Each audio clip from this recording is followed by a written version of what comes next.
Welcome and welcome back to my channel insanely fit. अभी मैं just gym से workout करके आई हूँ। मतलब मेरा वर्कआउट होता है ब्रेकफास्ट के बाद और लंच के पहले मेरा वर्कआउट होता है। उसके बीच में जो गैप होता है ना, मैं तब वर्कआउट करती हूँ एक्चुअली। एंड मॉर्निंग का टाइम तो मेरा कोचिंग का रहता है, उसके बाद रहता है मेरा ब्रेकफास्ट। कोचिंग के पहले भी मेरा एक ब्रेकफास्ट मील रहता है, उसके बाद भी मेरा एक मील रहता है, उसके बाद वर्कआउट रहता है एंड उसके बाद लंच।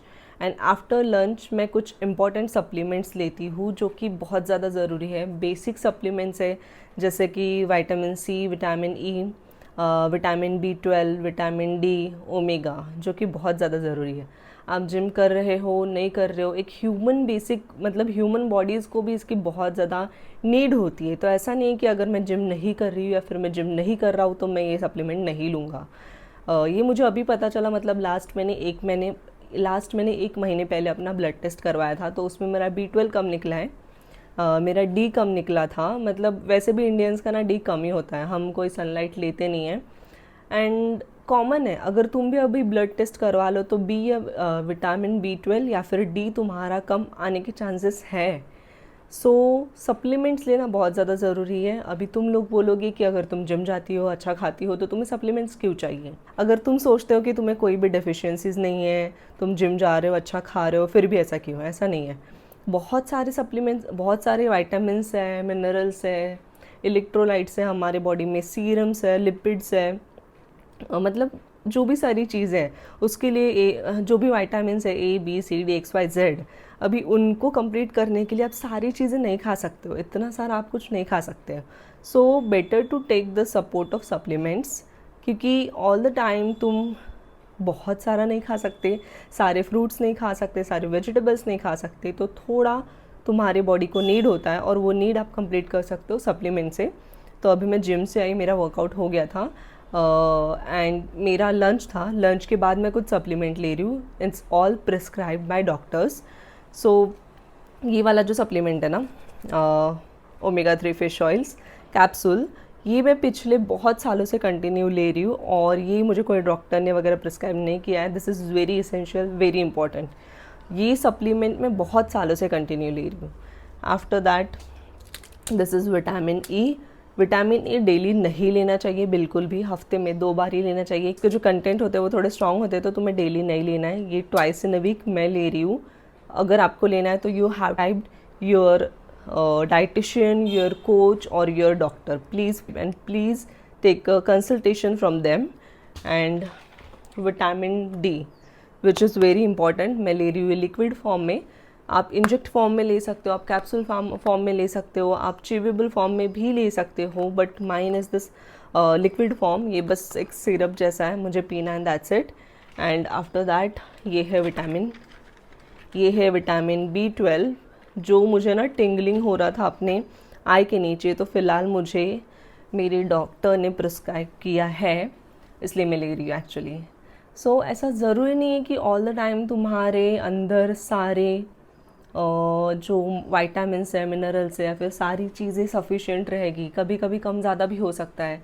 एंड मुझे ऐसा लगता है जो लोग बोलते हैं कि तुम जिम जाते हो, तुम्हें क्या ज़रूरत है इन सारी चीज़ों की, तुम्हारा तो सब कुछ अच्छा होना चाहिए, ऐसा नहीं होता है। मुझे ऐसा लगता है जो गाड़ी ज़्यादा चलती है ना, उससे पेट्रोल भी ज़्यादा लगता है।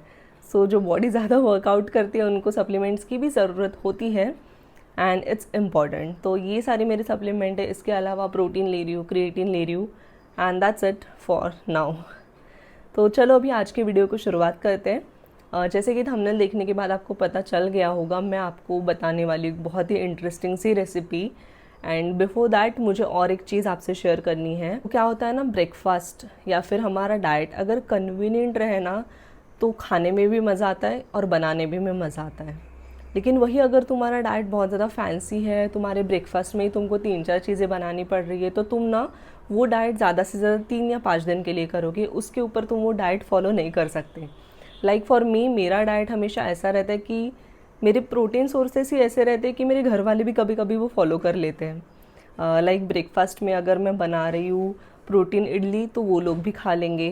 फिर मैं कभी बना रही हूँ मूंग दाल खिचड़ी, तो वो लोग भी खा लेंगे। मतलब मेरा डाइट इतना ज़्यादा कन्वीनियंट है और मेरे डाइट में जो भी सोर्सेस है ना, वो बहुत ज़्यादा सिंपल है, बहुत ही ज़्यादा बजट फ्रेंडली भी है एंड वन मोर थिंग, मुझे उनके लिए बहुत ज़्यादा टाइम नहीं देना पड़ता है, विच इज़ वेरी इंपॉर्टेंट। क्योंकि फिटनेस कोच ऐसा होता है, फिटनेस कोच की लाइफस्टाइल ऐसी होती है कि I have to wake up at 5 AM, I have to take the client at 6 AM in the morning. So उसके पहले मुझे अपना मील प्रिपरेशन करना है, सारी चीज़ें करनी है। तो मैं सुबह सुबह फैंसी डाइट बनाने में अपना टाइम वेस्ट नहीं करना चाहती, इसलिए मैं हमेशा ऐसा डाइट ढूंढती हूँ या फिर ऐसे डाइट के सोर्सेस रखती हूँ, ऐसे मील प्लान बनाती हूँ जो कि बहुत ज़्यादा कन्वीनियंट रहे। तो मैंने सोचा एक ऐसा मैंने ब्रेकफास्ट जो ऑप्शन अपने इसमें अभी फ़िलहाल में ऐड किया है, जो है प्रोटीन इडली, मूंग दाल की इडली एक्चुअली वो, जो कि बहुत कन्वीनियंट है, फुल ऑफ प्रोटीन है, फुल ऑफ फाइबर है।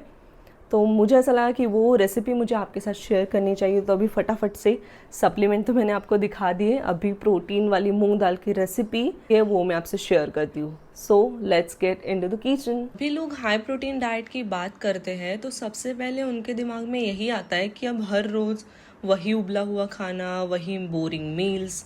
लेकिन ऑनेस्टली हेल्दी फूड का मतलब बोरिंग बिल्कुल नहीं होना चाहिए। मुझे ऐसी रेसिपीज़ पसंद है जो टेस्टी भी हो, फीलिंग भी हो और बनाने में ज़्यादा हेडेक भी ना दे। क्योंकि अगर कोई रेसिपी रोज़ की लाइफ में फ़िट नहीं होती ना, तो चाहे वो कितनी भी हेल्दी क्यों ना हो, हम उसे 2-3 बार करते हैं और उसके बाद ना छोड़ देते हैं। ये वाली मूंग इडली मुझे इसलिए पसंद है क्योंकि इसमें प्रोटीन के साथ साथ अच्छी मात्रा में फाइबर भी मिलता है। इसका मतलब आपको लंबे समय तक फुलनेस फील हो सकता है एंड बार बार कुछ खाने की क्रेविंग भी कंपैरेटिवली कम हो सकती है। अगर आपका गोल फैट लॉस है या बॉडी रिकम्पोजिशन है या मसल मेंटेन करना है, तो सिर्फ कैलोरीज पर फोकस मत करो। आपकी प्लेट में प्रोटीन होना भी उतना ही इम्पॉर्टेंट है। प्रोटीन आपको लंबे समय तक सेटिस्फाइड रखने में हेल्प करेगा एंड रेगुलर स्ट्रेंथ ट्रेनिंग के साथ मसल रिकवरी को भी सपोर्ट करता है। एक और चीज़ जो मुझे अच्छी लगती है वो ये है कि सिंप्लिसिटी। हमें हर मील को कॉम्प्लिकेटेड बनाने की ज़रूरत नहीं है। सिंपल इंग्रेडिएंट से भी बहुत न्यूट्रिशियस मील तैयार हो सकता है। अगर आप ऑफिस जाते हैं, कॉलेज जाते हो या फिर सुबह जल्दी निकलना पड़ता है, तो ऐसी रेसिपीज़ काफ़ी ज़्यादा प्रैक्टिकल होती है। थोड़ा प्लानिंग करके आप इसे ब्रेकफास्ट, लंच बॉक्स या इवनिंग मील के लिए भी यूज़ कर सकते हो। और मुझे पर्सनली वही रेसिपीज़ पसंद आती है जिन्हें बार बार खाने का मन करे, क्योंकि कंसिस्टेंसी किसी भी फिटनेस जर्नी का सबसे इम्पॉर्टेंट पार्ट है। कोई भी सुपर फूड तब तक काम नहीं करेगा जब तक आप उसे रेगुलरिटी के साथ अपने लाइफस्टाइल का हिस्सा नहीं बना पाते। बहुत लोग सोचते हैं कि हेल्दी खाने के लिए एक्सपेंसिव इंग्रेडिएंट्स चाहिए हर मील में, प्रोटीन पाउडर या फिर इंडियन किचन में भी ऐसे कोई सारे इंग्रेडिएंट्स हैं जिनसे आप नेचुरली अपना प्रोटीन इंटेक बेटर कर सकते हो। अगर आप बिगिनर हो और अभी भी अपना प्रोटीन इंटेक इम्प्रूव करना शुरू कर रहे हो, तो ऐसे सिंपल स्वैप्स बहुत फ़र्क पड़ता है। मतलब ऐसे बहुत सारे रेसिपीज़ हैं जो आपके लाइफस्टाइल में अगर आप ऐड करोगे तो आपके बॉडी में विजिबल चेंजेस आ सकते हैं। और याद रखो, सिर्फ एक रेसिपी आपको फिट नहीं बनाएगी। फिटनेस हमेशा ओवरऑल लाइफस्टाइल का रिजल्ट होता है। बैलेंस डाइट, रेगुलर वर्कआउट, अच्छी स्लीप, प्रॉपर हाइड्रेशन और कंसिस्टेंसी, ये सब मिलकर डिफरेंस क्रिएट करते हैं। इस रेसिपी को आप अपने प्रेफरेंस के हिसाब से भी कस्टमाइज़ कर सकते हो। अगर आपको थोड़ा स्पाइसी पसंद है तो वैसे बनाइए, सिंपल फ्लेवर्स में पसंद है तो वैसे बनाइए। अगर आपको इसे और थोड़ा न्यूट्रिशियस बनाना है तो इसमें वेजिटेबल्स ऐड कर दीजिए। लेकिन ट्रस्ट मी, ये प्रोटीन वाली जो इडली है ना, वो इतनी ज़्यादा टेस्टी है, बहुत ज़्यादा कन्वीनियंट है। और अगर आप ऐसे मील्स ढूंढ रहे हो जो स्टमक पर हेवी फील ना हो लेकिन आपको एक अच्छी एनर्जी दे, तो डेफिनेटली ये एक अच्छा ऑप्शन हो सकता है। और सबसे अच्छी बात है, जब हेल्दी खाना स्वादिष्ट लगता है ना, तो उसे फॉलो करना आसान हो जाता है।